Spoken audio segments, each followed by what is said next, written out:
नमस्कार, जन टीवी उत्तराखंड में आप सभी का स्वागत है। मैं हूं प्रभात। बुलेटिन में सबसे पहले नजर डालेंगे इस वक्त की हेडलाइंस पर।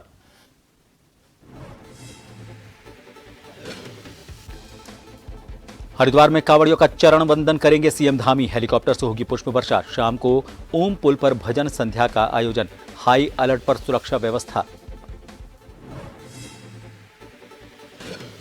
देहरादून में कैबिनेट मंत्री सतपाल महाराज ने ली समीक्षा बैठक। आपदा और बाढ़ प्रभावितों पर अधिकारियों को दिए निर्देश। टूटी सड़कें और पुल सुधारने के काम जारी।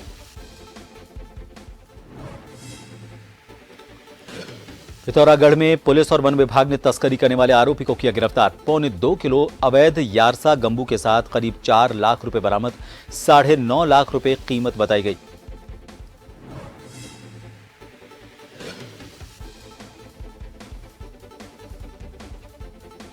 रुद्रपुर में ज्वेलर की दुकान से लाखों के आभूषण चोरी। पुलिस ने 3 आरोपियों को किया गिरफ्तार। 15 किलो चांदी, आधा किलो सोने के जेवर और 5 लाख रुपए बरामद। प्रदेश भर में तेज बारिश का येलो अलर्ट। बरसात से 131 सड़कें बंद। पिथौरागढ़ और चमोली जिले ज्यादा प्रभावित। बद्रीनाथ राष्ट्रीय राजमार्ग फिर बाधित।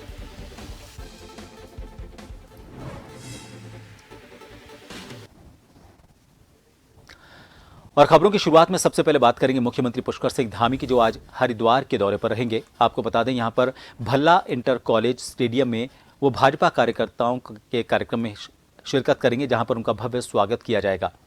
मुख्यमंत्री धामी हरिद्वार के ओम पुल के पास डैम कोठी पहुंचेंगे। यहां पर शिव भक्त कांवड़ियों का स्वागत और चरण वंदन करेंगे। कांवड़ मेले में शिव भक्त कांवड़ियों पर हेलीकॉप्टर से सीएम धामी पुष्प वर्षा भी करेंगे। इसके अलावा अतिथि गृह डैम कोठी में अधिकारियों के साथ कांवड़ यात्रा की वो समीक्षा करेंगे। मुख्यमंत्री धामी शिव भजन संध्या में भी शिरकत करेंगे। सीएम की सुरक्षा को देखते हुए चप्पे चप्पे पर पुलिस जवान तैनात किए गए हैं।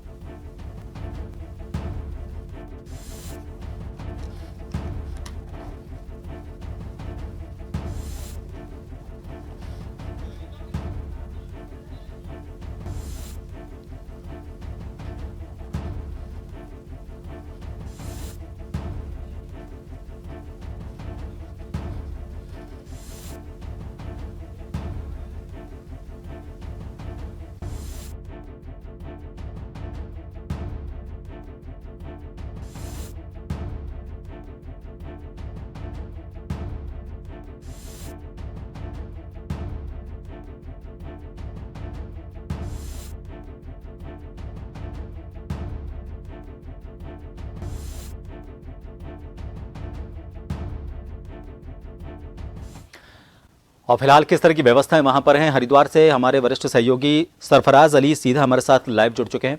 सरफराज, सीएम का आज दौरा है, कांवड़ियों की यात्रा चल रही है और उसको लेकर तरह तरह की व्यवस्थाएं जो हैं उनको अंजाम दिया जा रहा है। आज जो कार्यक्रम वहां पर मुख्यमंत्री का है, उसको लेकर किस तरह की तैयारियां वहां पर हैं? मैं आपको बताना चाहूंगा कि हर वर्ष की भांति इस बार भी मुख्यमंत्री पुष्कर सिंह धामी हरिद्वार पहुंचेंगे और कांवड़ियों पे पुष्प वर्षा की जाएगी। इसके साथ मैं आपको बताना चाहूंगा जी प्रभात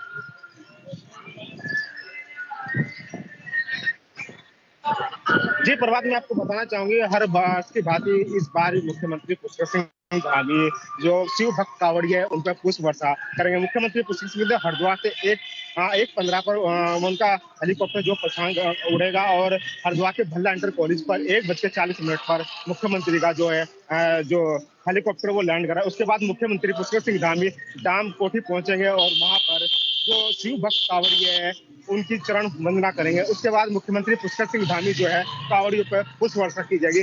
मैं आपको बताना चाहूंगी हरिद्वार से लेकर जो पुरकाजी चंड हरिद्वार उत्तराखंड का जो बॉर्डर है वहां से लेकर जो शिव भक्त कांवड़ी है उन पर पुष्प वर्षा की जाएगी।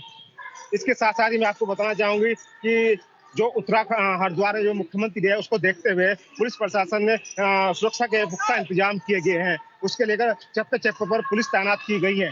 वहीं दूसरी ओर मुख्यमंत्री पुष्कर सिंह धामी जो शाम की संध्या में एक शिव भजन के नाम से एक कार्यक्रम भी गया, जिसमें मुख्यमंत्री शिरकत करेंगे। उसके साथ साथ ही हरिद्वार के जो पुलिस अधिकारी है, बड़े अधिकारी है, वो भी उसमें शिरकत कर सकते हैं। जी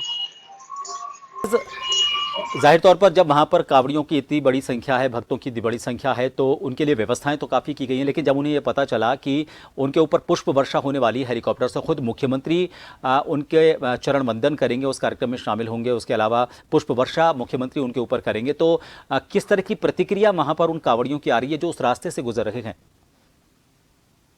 मैं आपको बताना चाहूंगा, मुख्यमंत्री ने पहले भी कहा था कि इस बार का जो कांवड़ मेला वो दिव्य और भव्य होने जा रहा है। इसी को लेकर मुख्यमंत्री आज जो कांवड़ियों पर पुष्प वर्षा करेंगे और कांवड़े की जो चरण वंदना करेंगे। इसको लेकर जो कांवड़ी है उनमें भी एक हर्षोल्लास भरा है कि मुख्यमंत्री उनके साथ मौजूद होंगे और उनके साथ पुष्प वर्षा करेंगे और चरण वंदना करे जाएंगे। जी करें तो किस तरह की सुरक्षा व्यवस्था वहां पर है, क्योंकि सीएम का दौरा है, दिन भर के कई कार्यक्रम है, भाजपा कार्यकर्ता उनका स्वागत करेंगे, पुष्प वर्षा का कार्यक्रम है, शाम को भजन संध्या है, और जो कांवड़ियों की जो व्यवस्थाएं हैं उनको लेकर समीक्षा भी करेंगे, तो दिन भर के उनके सीएम के कार्यक्रम है। तो सुरक्षा व्यवस्था किस तरह की वहां पर की गई है और प्रशासनिक अमला किस तरह से जुटा हुआ है? देखिए, 22 तारीख से कांवड़ यात्रा शुरू हो गई थी, तो पुलिस अमला पूरी तरह से सतर्क था। बाहर से पुलिस फोर्स बनाई, जो स्थानीय जो पुलिस है उसको लेकर वो पूरी तरह से मुस्तैद है। देखिए, आज अब जो है कांवड़ जो डाक कांवड़ है वो शुरू हो गया और कांवड़ यात्रा का अंतिम चरण शुरू हो चुका है, जिसको लेकर स्थानीय जो पुलिस प्रशासन है वो चाक चौबंद है, पहले से चप्पे चप्पे पुलिस मौजूद है। तो वहीं पर जो हरिद्वार से लेकर और जो हरिद्वार जो बॉर्डर है उसको लेकर कांवड़ यात्रा भी डाइवर्ट कर दी गई है। जो कांवड़ रूट है वो भी डाइवर्ट कर दिया गया है। उसको लेकर जो दोनों तरफ से है शिव भक्त कांवड़ियों के लेकर दोनों जो रोड है वो खोल दिया गया है और पुलिस प्रशासन अपने आप में कहीं ना कहीं एक मुस्तैद नजर आ रही है। बहुत शुक्रिया सरफराज तमाम जानकारी के लिए। तो आप बने रहिए, जैसे ही सीएम वहां पर पहुंचेंगे एक बार फिर हम आपसे जुड़ने की कोशिश करेंगे। तो सीएम धामी के आज हरिद्वार में दिन भर के कई कार्यक्रम हैं, उनके मद्देनजर प्रशासनिक अमला भी वहां पर जुटा हुआ है। रुक करेंगे अगली खबर का। कैबिनेट मंत्री सतपाल महाराज ने आपदा के चलते बंद हुई सड़कों और बाढ़ से प्रभावित लोगों को लेकर देहरादून में एक समीक्षा बैठक की। इस बैठक में महाराज ने विभागीय अधिकारियों के साथ समीक्षा की और अधिकारियों से फीडबैक लेकर जरूरी दिशा निर्देश दिए। मंत्री ने मीडिया से बातचीत में कहा कि जो सड़कें बंद हुई हैं उनको खोलने का काम जारी है। अभी तक सैकड़ों सड़कें खोली जा चुकी हैं। उन्होंने ये बताया कि जो पुल क्षतिग्रस्त हैं वहां पर वैकल्पिक पुल फिलहाल तैयार हो रहे हैं और इससे आने जाने वाले लोगों को कोई दिक्कत नहीं होगी।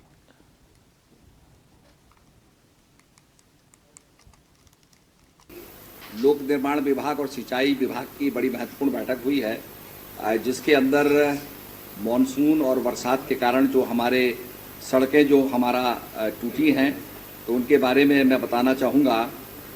2105 मार्ग अवरुद्ध हुए हैं, जिसमें से लोक निर्माण विभाग के 1545 और राष्ट्रीय मार्ग 12 और PMGSY के 548 मार्ग अवरुद्ध हुए हैं। ये हमने बंद मार्गों को खोलने के लिए ये हमने काम किया है और इसमें से 441 मार्ग यातायात के लिए खोल दिए गए हैं। शेष मार्ग 198 मार्ग अवरुद्ध हैं, जिसमें से लोक निर्माण विभाग के 91 हैं, PMGSY के 107 मार्ग हैं। शिक्षा मंत्री और गदरपुर विधायक अरविंद पांडे काशीपुर पहुंचे। यहां पर उन्होंने मुरादाबाद रोड स्थित PWD गेस्ट हाउस में भारतीय जनता पार्टी के पदाधिकारियों और कार्यकर्ताओं से मुलाकात की। इस दौरान सभी को नगर निकाय चुनाव को लेकर टिप्स दिए। विधायक अरविंद पांडे ने पत्रकार वार्ता में कहा कि भारतीय जनता पार्टी कभी भी अलग से चुनाव की तैयारी नहीं करती है। भाजपा को समाज, आम जनता की जिम्मेदारी देती है। उस जिम्मेदारी को पार्टी पूरी ईमानदारी के साथ निभाती है।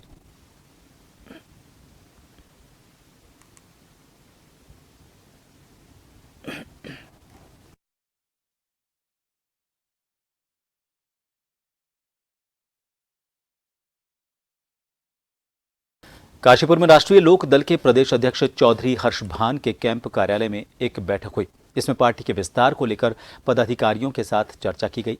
प्रदेश अध्यक्ष चौधरी हर्षभान सिंह के नेतृत्व में पूर्व पुलिस अधिकारी और पूर्व सैन्य अधिकारियों ने राष्ट्रीय लोकदल का दामन थामा। इस मौके पर आगामी नगर निकाय चुनाव को लेकर संगठन को मजबूत किए जाने पर भी बातचीत हुई। चौधरी हर्षभान सिंह ने कहा कि बहुत जल्द पार्टी में कई पूर्व सांसद और पूर्व विधायकों को राष्ट्रीय लोकदल की सदस्यता ग्रहण कराकर राष्ट्रीय अध्यक्ष, राज्यसभा सदस्य और कैबिनेट मंत्री जयंत चौधरी से मुलाकात कराई जाएगी।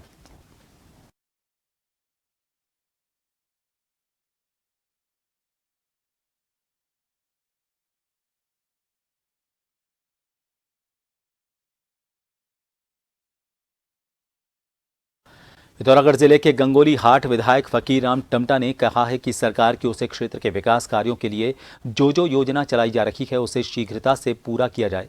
विधायक ने पीडब्ल्यूडी रेस्ट हाउस में अधिकारियों की एक बैठक ली। बैठक में विधानसभा में हो रहे विकास कार्यों का जायजा लिया गया। इस पर अधिकारियों ने शीघ्रता से काम शुरू करने की बात कही। प्रधान चारू पंत ने बैठक में बेरीनाग त्रिपुरा देवी से जवाहर चौक तक की खराब बाईपास सड़क का मुद्दा उठाया। इस मौके पर पीडब्ल्यूडी के अधिशासी अभियंता आरपी नैथानी उन्होंने बताया कि बाईपास सड़क को ठीक किया जाएगा। पीडब्ल्यूडी की सक्रियता पर विधायक ने विभाग की कार्यप्रणाली की सराहना की और कहा कि अगर विभाग ऐसे ही काम करता रहा तो क्षेत्र की सड़कें दुरुस्त रहेंगी।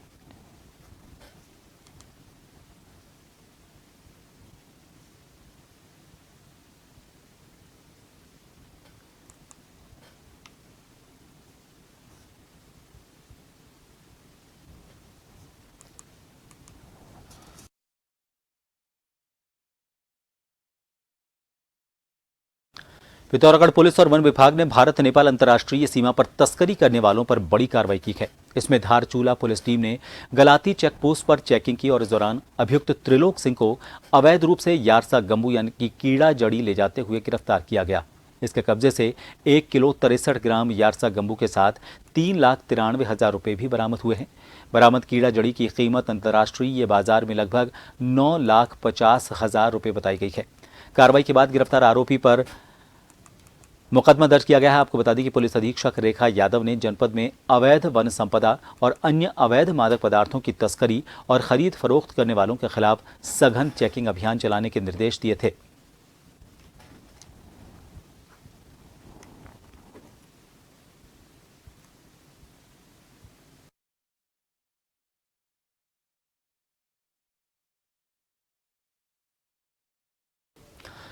जनपद उधम सिंह नगर के थाना ट्रांजिट कैंप क्षेत्र में सुनार की दुकान से लाखों के सोने चांदी के जेवरात गायब होने का मामला सामने आया है। इसकी सूचना पर पुलिस ने मौका मुआयना किया और आसपास लगे सीसीटीवी कैमरे को फुटेज खंगाले। जानकारी के मुताबिक दुकान में रखे 15 किलो चांदी और आधा किलो सोने के जेवर सहित 5 लाख रुपए की नकदी गायब मिली है। चोरी से पुलिस महकमे में हड़कंप मच गया। पुलिस ने तत्काल मुकदमा दर्ज करते हुए जांच शुरू की। टीम गठित कर 24 घंटे में ही पुलिस ने 3 चोरों को गिरफ्तार कर लिया। चोरी की घटना का खुलासा वरिष्ठ पुलिस अधीक्षक मंजुनाथ टीसी ने किया। पुलिस टीम को 2,500 रुपए का पुरस्कार दिया गया।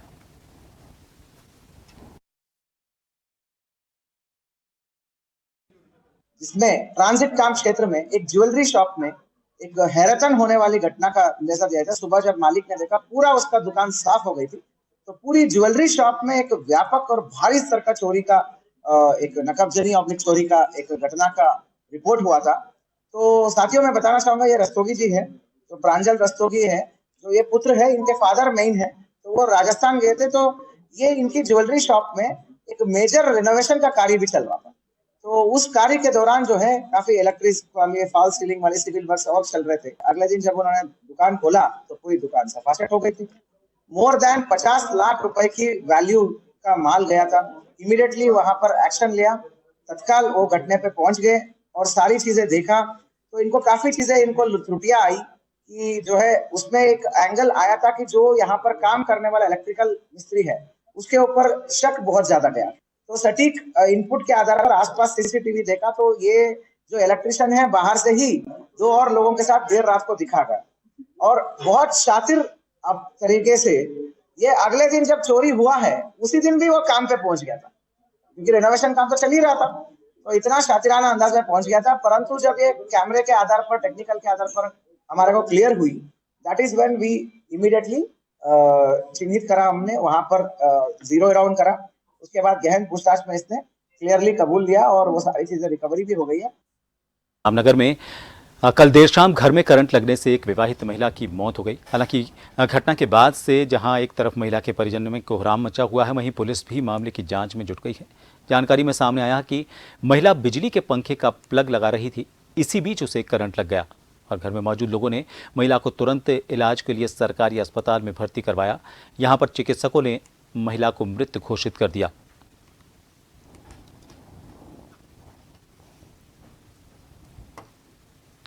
ये मुझे अभी एजेंट साहब के द्वारा सूचना प्राप्त हुई है कि एक छोई में जैसे एक महिला की डेथ होगी, जिनके अभी शादी के केवल 3 वर्ष हुए हैं और भारतीय नागरिक सुरक्षा संहिता के अनुसार जिसके शादी के साल के 7 वर्ष से कम होते हैं, महिलाओं का पंचनामा जो भरा हुआ है मजिस्ट्रेट के द्वारा भरा जाता है, जिसे तो मैं यहाँ पर मौजूद हूँ और इसमें अभी तफ्तीश चल रही है। लड़की के मायके वालों को सूचित किया, उसके उनके पहुँचने के उपरांत ही इसमें आगे की जाँच की जाएगी। सर मौत का क्या कारण है? मौत का कारण जो इनके द्वारा बताया जा रहा है, ग्रामीणों के द्वारा और जो इनकी देवरानी वगैरह इनके द्वारा कहना है कि करंट लगने से मृतका की मृत्यु हो गई। बुधवार की शाम ग्राम छोई क्षेत्र में एक महिला की घर में करंट लगने से दर्दनाक मौत हो गई। आप इस संबंध में तहसीलदार कुलदीप पांडे सूचना मिलने पर अस्पताल पहुंचे। उन्होंने बताया कि मृतक महिला की अभी शादी को 7 वर्ष नहीं होते, लगभग 3 वर्ष महिला की शादी को हैं, 2 मासूम बच्चे हैं। उन्होंने बताया कि परिजनों का कहना है कि महिला घर में पंखे का प्लग लगा रही थी, इसी बीच अचानक करंट लग गया, जिसके बाद परिजन उसे रामनगर के सरकारी अस्पताल उपचार के लिए लाए, जहाँ चिकित्सकों ने महिला को मृत घोषित कर दिया। उन्होंने बताया कि महिला के जो मृतक महिला उसके परिजनों को भी सूचना दे दी गई है और पोस्टमार्टम मंगलवार को कराया जाएगा। उन्होंने बताया कि उनकी मौजूदगी में शव का पंचायतनामा भरने की कार्रवाई की गई है। पोस्टमार्टम रिपोर्ट आने के बाद मौत के वास्तविक कारणों का पता चल सकेगा। उन्होंने बताया कि पुलिस द्वारा मामले की जाँच की जा रही है। रामनगर से राजीव अग्रवाल के साथ कैमरामैन बंटी अरोड़ा, जन टीवी। प्रदेश भर में आज कई जिलों में तेज बारिश होने के आसार हैं। मौसम विज्ञान केंद्र की ओर से देहरादून, टिहरी, पौड़ी, हरिद्वार, अल्मोड़ा, बागेश्वर सहित कई जिलों में भारी से अति भारी बारिश का येलो अलर्ट जारी किया गया है, जबकि अन्य जिलों में भी तेज गर्जना के साथ कई दौर की तेज बारिश होने की संभावना है। वहीं उत्तराखंड में 131 रास्ते बंद हैं। इसमें सबसे ज्यादा पिथौरागढ़ और चमोली जिले प्रभावित हैं। पिथौरागढ़ जिले में 2 बॉर्डर रोड और 21 ग्रामीण रास्ते बंद हैं। चमोली में 23 ग्रामीण मार्ग प्रभावित हैं। बागेश्वर में 1 जिला मार्ग और 2 मुख्य जिला मार्ग और 13 ग्रामीण मार्ग। उत्तरकाशी में 1 राज्य मार्ग, 1 मुख्य जिला मार्ग और 7 ग्रामीण मोटर मार्ग और देहरादून में 2 राज्य मार्ग, 1 अन्य मार्ग और 15 ग्रामीण मार्ग बंद हैं। बरसात के बाद पैदा हुए हालात को देखते हुए मौसम विभाग ने जनता से सावधानी बरतने की अपील की और ये कहा कि जरूरी होने पर ही घर से बाहर निकलें।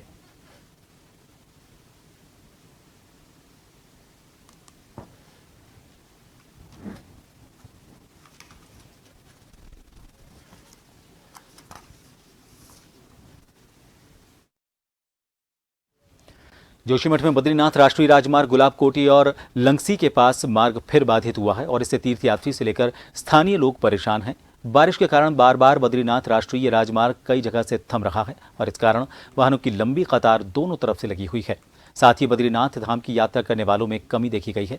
श्री हेमकुंड साहिब के यात्री भी कम हो रहे हैं। इधर संबंधित विभाग मशीन से लगातार सड़क मार्ग को खोलने में जुटा हुआ है।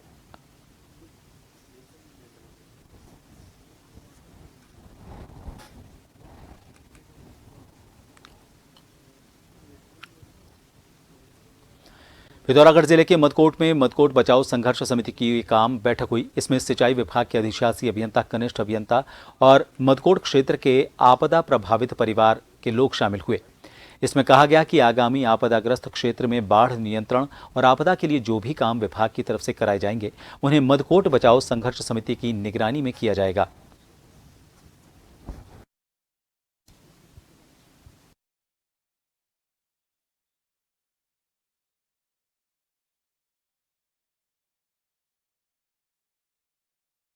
आज मदकोट क्षेत्र में मदकोट बचाओ अभियान के तहत एक बैठक का आयोजन किया गया, जिसमें मदकोट क्षेत्र के तमाम महिलाओं ने, युवा साथियों ने, व्यापारी बंधुओं ने प्रतिभाग किया। इस बैठक का एक मुख्य जो उद्देश्य था कि बीते दिने जो भारी बारिश के कारण मंदाकिनी नदी जो उफान पर मदकोट क्षेत्र बाढ़ की चपेट में आया, भविष्य में होने वाले सुरक्षा तटबंध का जो निर्माण हो, यहाँ के क्षेत्र की जनता की निगरानी में हो, किस तरह से हो और मजबूत तटबंध का निर्माण हो, इसके लिए एक बैठक आयोजित की गई, जिसमें संबंधित विभाग, सिंचाई विभाग के अधिशासी अभियंता से लेकर के और भी कई कर्मचारी उपस्थित रहे। तो निश्चित ही इस मीटिंग का जो उद्देश्य रहा कि भविष्य में मटकूट को सुरक्षित करने के लिए किस प्रकार का कार्य किया जाए, इसके लिए सभी आपदा प्रभावित क्षेत्र से सब लोग पहुंचे थे। उत्तराखंड में केदारनाथ धाम पर सियासत थमने का नाम नहीं ले रही है। प्रदेश में इन दिनों कांग्रेस की केदारनाथ धाम प्रतिष्ठा रक्षा यात्रा चल रही है और इस यात्रा को 1 हफ्ते का समय होने वाला है। इसको लेकर भाजपा लगातार कांग्रेस पर हमलावर है। भाजपा का आरोप है कि कांग्रेस केदारनाथ बाबा को बचाने का ड्रामा कर रही है। कांग्रेस पहले अपने सरकार के दौरान केदारनाथ धाम के नाम पर करोड़ों के भ्रष्टाचार का जवाब दे। कांग्रेस का यह ड्रामा सिर्फ केदारनाथ विधानसभा उपचुनाव के लिए है। इसके साथ ही कांग्रेस के कार्यकाल में वर्ष 2015 में तत्कालीन मुख्यमंत्री हरीश रावत ने मुंबई में बद्रीनाथ मंदिर का उद्घाटन किया था। तब किसी ने भी इसका विरोध नहीं किया था। मंदिर का उद्घाटन किया, हम मंदिर में गए थे, उद्घाटन भी नहीं किया था, हम मंदिर में हाथ जोड़ने के लिए गए थे। और तो लेकिन धाम तो जो है हम थोड़ी बनाते हैं धाम। ये तो आदि गुरु शंकराचार्य जो ईश्वर के अवतार के रूप में धरती में आए, उन्होंने ये धामों की स्थापना की। अब उन धामों के बाद धामी जी ने सोचा मैं भी ये काम कर लूँ, या भाजपा जी तो कई पहलवान धाम बनाने में लगे हैं। एक पहलवान सतपाल महाराज हैं, वो जहाँ जाते हैं वहाँ धाम बना देते हैं। और दूसरे पहलवान गणेश जोशी जी हैं, वो भी कई धाम बना रहे हैं, पर 1-2 तो सैन्य धाम ही बना चुके हैं।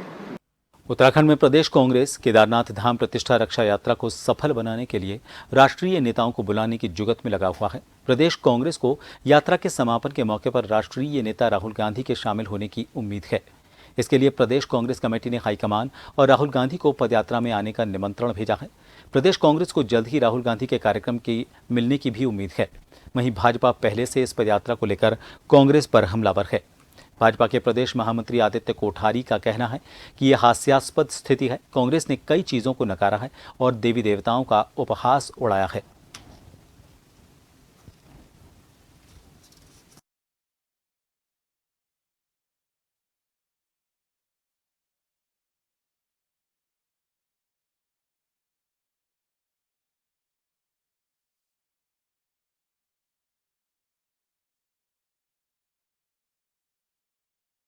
ये बड़ी हास्यास्पद स्थिति है कि जो कांग्रेस भगवान राम के अस्तित्व को स्वीकार नहीं करती है। वो कहती है कि राम काल्पनिक पात्र हैं, सुप्रीम कोर्ट में हल्फनामा लिख करके देते हैं। जो कहते हैं राम सेतु था ही नहीं, ये भी ये काल्पनिक है। वो देवी देवताओं को का उपहास किस तरह से उन्होंने उड़ाया है कांग्रेस पार्टी ने, ये देश की जनता भली भांति जानती है। क्योंकि केदारनाथ में विधानसभा का चुनाव है, उस चुनाव में राजनीति करने के लिए, उस चुनाव के लिए जनता को गुमराह करने के लिए वो यात्रा निकालने का काम कर रहे हैं, राहुल गांधी जी को बुलाने का काम कर रहे हैं। राजधानी दून में हर सोमवार को जिलाधिकारी द्वारा आम जनमानस की शिकायतें सुनी जाती हैं और उन पर तत्काल कार्रवाई के लिए सभी संबंधित अधिकारियों को दिशा निर्देश दिए जाते हैं। जनता दरबार में जिलाधिकारी ने बताया कि लगभग 115 शिकायतें आई हैं। ज्यादा शिकायतें आपसी झगड़ों, जमीन कब्जाने और बरसात को लेकर, इसके अलावा बिजली पानी से संबंधित हैं, जिनके निस्तारण के लिए संबंधित विभाग और अधिकारियों को निर्देश दिए गए हैं।